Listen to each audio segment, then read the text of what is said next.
मी नव्हतो आणि 11वी-12वीची मुली मला भेटायला आली आणि तिने म्हटलं की सर म्हणे शनिवारी कार्यक्रम झाला आणि सर्वात शेवटी तुमचं काही भाषण झालं नाही म्हणे, कारण तुम्ही तिथे नव्हते म्हणे. तर मी म्हटलं तिला अपसेंट होतो, त्यामुळे मग दुसऱ्या सरांचं झालं असेल. तर ती म्हणाली नाही म्हणे की तुमचं भाषण शेवटचं भाषण ऐकल्याशिवाय काही बरं वाटलं नाही म्हणे. असं की तिने असं सहजपणे आपलं बोलून दिलं. केवतकर सरांच्या बाबतीत तसा माझा फार अल्प सहवास लाभला. मी जवळपास 27-28 वर्ष शांतीनगरला होतो आणि 4 वर्षांमध्ये केवतकर सरांसोबत संपर्क आला आणि तो संपर्क इतका जवळ होत गेला की माझे आणि त्यांचे विचार जे होते ते सारखे जुळत होते. कारण की जसं सर्व मॅडम लोकांनी किंवा बाकीच्यांनी सांगितलं की ते नकारवाले नाही आहेत, ते होकारवाले आहेत आणि होकारवाले माझे सर्व मित्र असतात, पुढे पण राहतील. साधारणतः गणित आणि भूगोल हे विषय विद्यार्थ्यांना आवडत नाही आणि त्याच्यामुळे तो विषय नको आणि तो शिकवणारा मास्तरही नको अशी एक भूमिका विद्यार्थ्यांची असते. परंतु भूगोल शिकवणारा शिक्षक सुद्धा विद्यार्थ्यांच्या आवडीचा राहू शकतो हे केवतकर सरांकडून आपल्याला शिकायला मिळेल. साधारणतः आपण 4-5 वर्ष शाळेत येतो आणि आपलं एक ऋणानुबंध या शाळेशी तयार होतं. 11वी-12वीत आल्यानंतर 2 वर्षात मुलं सोडून जातात. 5वी पासून आलेला विद्यार्थी 7 वर्षानंतर 12वीला सोडून जातो, तेव्हा त्याला शाळा सोडताना खूप असं वाईट वाटत असते, कारण की ते संबंध त्या ठिकाणी तयार होतात. आपल्या आयुष्यातला जवळपासचा 35 वर्षाचा कार्यकाळ शाळेत घालवल्यानंतर ते इथून आता शिवांकडून पोहोचत आहे. म्हणजे हा किती मोठा प्रवास आहे. आयुष्यातला अर्ध्यापेक्षा अधिकचा प्रवास तो शाळेत घालवतो.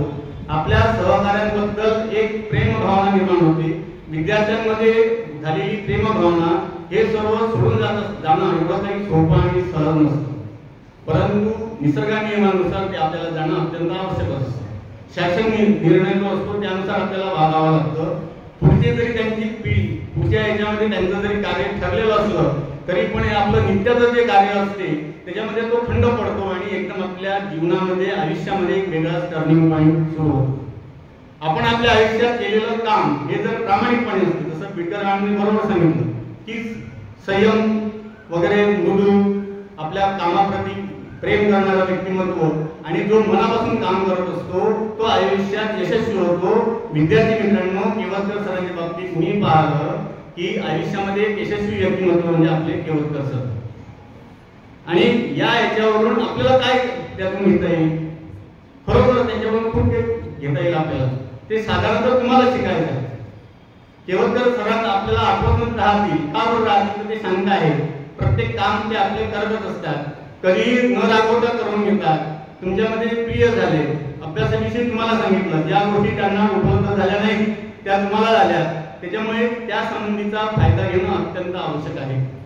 केवतकर सर माझ्याकरिता जेव्हा मग अडचण आली की महत्वाचे म्हणजे ते तर सहकारी तर आहेतच, परंतु सर्वात महत्वाचं सहकार्य म्हणजे आजकाल आपण म्हणाले जर पैसे जर मागितले तर ते एकदम उपलब्ध होत नाही. पण केवतकर सरांना मी जेव्हा काही मला अडचण आली आणि तेव्हा म्हटल्यानंतर त्यांच्याजवळ खूप मोठं 500चे नोटांचं बंडलच असते नेहमी, असं मी त्यांच्या याच्यामधून पाहिलं आणि ते नेहमी कधीच नकार घेत नाही. तुम्हाला जर काम म्हटलं तुम्ही पण मागत चला. तर एक असा होतो गुरु शिक्षक. जसं आपण सर्वांनी सर्कस पाहिली आहे, सर्कसीमध्ये एक मोठा खांब असतो ना मधात आणि त्याच्या भोवती मग मोठा पेंडाल असतो आणि पेंडालच्या भोवती त्या दोऱ्या लागलेल्या असतात. त्या दोऱ्या पण अशा आवळून पडलेल्या असतात. आपल्या या विनायकराव देशमुख हायस्कूलचा एक सर्कसीतला मोठा खांब आता हळूहळू निघतो आहे आणि त्याच्यामुळे बाकीच्या ज्या दोऱ्या आहेत त्यांना त्या ठिकाणी त्या खांबाच्या ऐवजी आपली जागा तिथे घ्यावं लागेल आणि बाकीच्या ढिला झालेल्या ज्या दोऱ्या आहेत त्या दोऱ्यांना पण आता सकाळवरूनच आपल्याला तयार व्हावं लागेल. व्यक्ती जातच असतात, कोणीही थांबायला येणार नाही. आपला वर्ग, आपली शाळा, आपले बेंच, आपला डेस्क तो तिथेच राहतो. फक्त व्यक्ती बदलत असतं. व्यक्ती बदलल्यामुळे खूप फरक पडत नसतो, परंतु त्याच्या कार्याची आठवण मात्र आपल्याला सतत येत असतो. तर त्यांच्यामध्ये असणारे हे जे सर्व सद्गुण आहेत हे तुम्ही घ्यावं आणि जीवनामध्ये यशस्वी व्हावं अशी मी या ठिकाणी प्रार्थना करतो. उर्वरित आयुष्य सरांना आरोग्यदायी जावं, छान उत्तम जावं आणि राहिलेल्या इच्छा आकांक्षा त्या पूर्ण करतील अशी मी परमेश्वरावर प्रार्थना करतो. सरांनी तुमच्याकरता छान आवडता खाऊ आणलेला आहे, तो लगेच वाटप करायचा असल्यामुळे मी या ठिकाणी थांबतो. धन्यवाद.